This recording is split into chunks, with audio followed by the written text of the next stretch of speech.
भारत को बड़ी शर्मिंदगी हुई, वो मैं तस्करा ज़रूर करूँगा, इसलिए कि भारत ने बाकायदा एक हैशटैग के साथ इसराइल की हमायत के अंदर वी स्टैंड विद इसराइल, उन्होंने ये हैशटैग चलाया था। पूरे भारत के अंदर इसकी कंपेन की, बीजेपी ने खास तौर पे बहुत ज़्यादा की। लेकिन जब बेंजामिन नेतन्याहू ने शुक्रिया अदा किया दुनिया के उन मुल्कों का जिन्होंने उनकी हमायत की थी इसराइल की, तो 25 मुल्कों का शुक्रिया अदा किया, भारत का नहीं किया। भारत को कर दिया उन्होंने फारिग। तो भारत में दोबारा ट्रेंड चला कि जनाब हमारा तो आपने नाम ही नहीं लिया, हम भी हैं आपके कदरदानों में, हमने भी आपकी हमायत की है।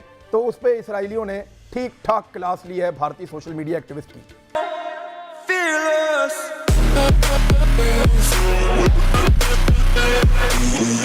नमस्कार, ऑल इंडिया टाइम्स की नई वीडियो में स्वागत है। तो ये देखा आप लोगों ने बच्चों का मीडिया, बच्चों के कार्टूनिस्ट मीडिया होते हैं, वैसा है पाकिस्तान मीडिया। पूरी दुनिया में अगर कहीं कार्टून नाम का कोई मीडिया जाना चाहता है तो वो पाकिस्तान का है।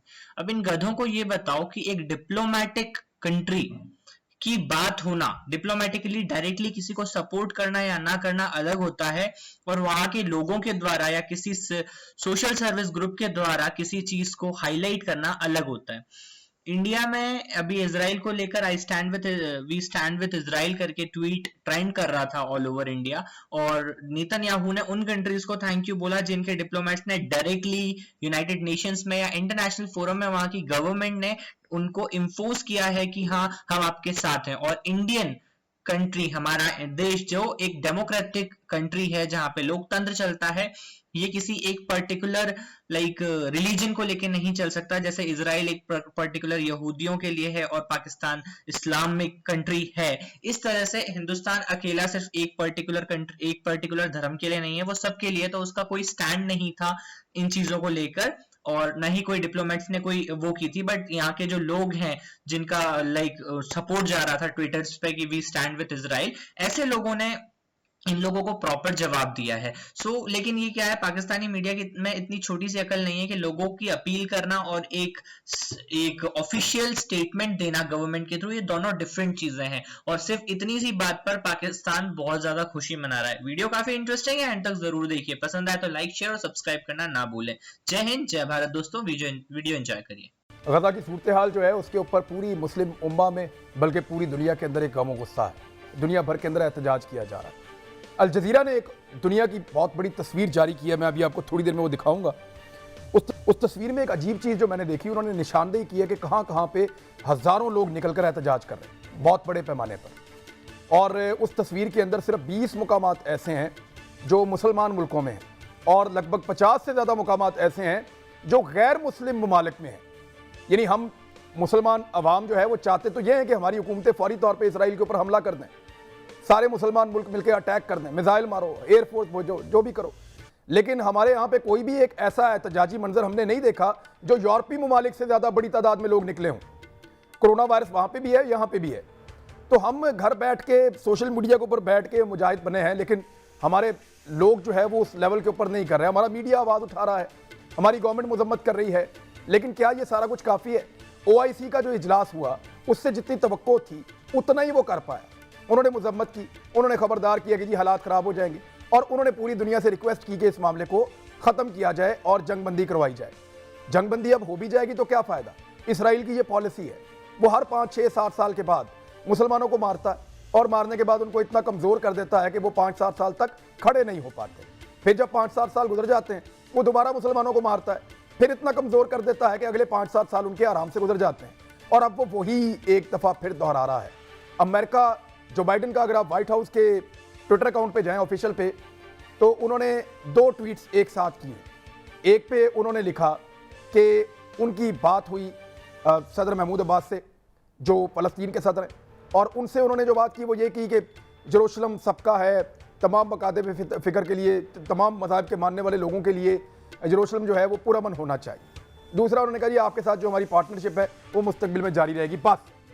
लेकिन जब उन्होंने इसराइली वज़ीर आज़म नेतन्याहू के साथ बात की, बेंजामिन नेतन्याहू से, तो उसके अंदर बड़ा तफसील से लिखा हुआ था कि मजम्मत की गई उन रॉकेटों की जो कुछ भी नहीं बिगाड़ सकते इसराइल का, और इसराइल की हमायत की गई कि वो अपनी पूरी ताकत के साथ अपने दिफा का हक रखता है। वो दिफा नहीं कर रहा, वो हमला कर रहा है। दुनिया का वो मीडिया और दुनिया के वो इंसानियत के अलमबरदार और दुनिया के फ्रीडम ऑफ स्पीच की बात करने वाले तमाम लोग, आज उन सबकी ज़बानें बंद हैं, कोई बात नहीं कर रहा। कोई इसराइल को नाराज नहीं करना चाहता। लगभग 68 लाख की आबादी है इसराइल के अंदर यहूदियों की, और मुसलमानों की कोई 150 करोड़ की आबादी है पूरी दुनिया में। लेकिन वो दुनिया की आंख का तारा बने हुए हैं। दुनिया भर का मीडिया ऐसा दिखा रहा है कि जैसे फलस्तीनी और हमास या हिजबुल्लाह के लोग जालिम हैं, जबकि दूसरी जानिब ये दिखाया जा रहा है कि इसराइल जो है वो बहुत मजलूम है और वो इस वक्त दहशतगर्दी का शिकार है और वो अपने हक को इस्तेमाल करता हुआ जवाब दे रहा है। भारत को बड़ी शर्मिंदगी हुई, वो मैं तस्करा ज़रूर करूँगा, इसलिए कि भारत ने बाकायदा एक हैशटैग के साथ इसराइल की हमायत के अंदर वी स्टैंड विद इसराइल, उन्होंने ये हैशटैग चलाया था। पूरे भारत के अंदर इसकी कंपेन की, बीजेपी ने खास तौर पे बहुत ज़्यादा की। लेकिन जब बेंजामिन नेतन्याहू ने शुक्रिया अदा किया दुनिया के उन मुल्कों का जिन्होंने उनकी हमायत की थी इसराइल की, तो 25 मुल्कों का शुक्रिया अदा किया, भारत का नहीं किया। भारत को कर दिया उन्होंने फारिग। तो भारत में दोबारा ट्रेंड चला कि जनाब हमारा तो आपने नाम ही नहीं लिया, हम भी हैं आपके कदरदानों में, हमने भी आपकी हमायत की है। तो उस पर इसराइलियों ने ठीक ठाक क्लास ली है भारतीय सोशल मीडिया एक्टिविस्ट की। लिहाजा ये बड़ा क्लियर है कि भारत ने एक दफ़ा फिर पढ़ाई मामले में जो है वो टांग अड़ा के अपनी अच्छी तरह बेइज्जती करवा ली है। पाकिस्तान का मौक़िफ़ बड़ा स्ट्रेट फॉरवर्ड है, लेकिन पाकिस्तान क्या इसराइल पे अटैक कर सकता है? लोग ये डिमांड कर रहे हैं, क्या तुर्की इसराइल पे अटैक कर सकता है? उनके लोग भी ये डिमांड कर रहे हैं। उनके लोग वो कहते हैं कि हमारी फ़ौज अलकुदस के लिए और हमारे फ़ौजी जेरूशलम जाएंगे, अलकुदस जाएंगे, मस्जिद अक्सा तक हमारे फ़ौजी जाएंगे। वो भी ये नारा लगाते हैं। ईरान जो है वो दरपर्दा सपोर्ट तो करता है और खुल के भी करता है बाद औक़ात, लेकिन क्या अकेला ईरान इसराइल के साथ लड़ाई लड़ेगा? और अरब ममालिक का जो रवैया है, यानी इस वक्त मुख्तलिफ अखबारात की रिपोर्ट्स के मुताबिक जब अमेरिकन ने इसराइल की सिक्योरिटी बढ़ाने के लिए उनको मदद पहुंचाने की सोची और ठानी के मशरिक़ वस्ता की सूरत हाल ऐसी है कि यहाँ हमारी फ़ौजें होनी चाहिए, तो उन्होंने अपने तैयारे कहाँ पे उतारे? अमेरिकन ने अपने तैयारे उतारे हैं सऊदी अरब की सरजमीन पे, उनके हवाई अड्डों पे। तो फिर उस सऊदी अरब से अब आप क्या ये तवक्को कर सकते हैं कि वो इसराइल को आज़ाद करवाने के लिए एक अमली तौर पे किसी जंग में हिस्सा लेगा? जहाँ अमरीकी तैयारे इसलिए उतरे, और मुझे अच्छी तरह याद है कि आज से 20 साल पहले जब सऊदी अरब अपने तैयारे लेकर चला गया था तबूक एयरबेस के ऊपर, जो बिल्कुल इसराइल के करीब है, तो फौरी तौर पे अमेरिका ने उनके ऊपर दबाव डाला था कि इनको दूर ले जाओ, इसराइल खतरे में महसूस कर रहा है अपने आप को। तो सऊदीज़ जो है वो अपने तैयारों को वापस अपनी मेन एयर बेसिस के ऊपर ले आए थे, और तबूक एयरबेस जो उनके करीब थी ऊपर, जहाँ गज़बा तबूक भी आपने सुना होगा, जो उनके करीब थी इसराइलियों के, तो वहाँ से जो है वो वापस आ गए। तो ये मामला जो हैं वो इस नहज पे पहुँचे हैं।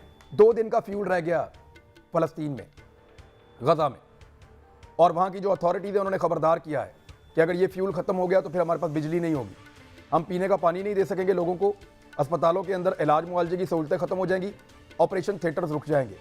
एक तरफ रॉकेट्स हैं जिनमें से अक्सर इसराइल डिटेक्ट कर लेता है, कोई इक्का दुक्का निकलते हैं और जाके हिट करते हैं, और एक तरफ दुनिया के बेहतरीन हथियार हैं जो फ़लस्तीनियों को कुचल के रख रहे हैं। उम्मा क्या कर पाएगी या कुछ कर सकती है?